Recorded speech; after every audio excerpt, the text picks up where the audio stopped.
البنت قربت من الراجل اللي قدامها. نظرتها كانت غريبة ومليانة غموض.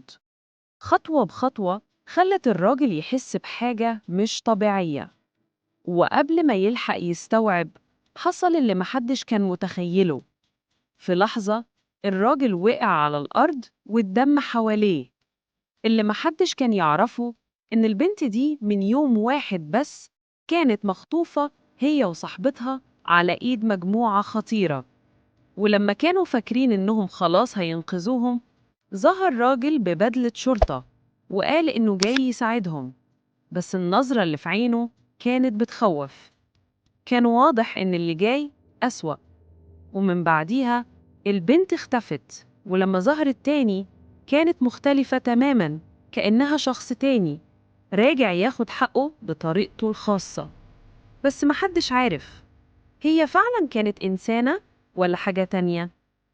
لو عجبك الفيديو ما تنساش تعمل لايك واشتراك، واستناني في القصة الجاية.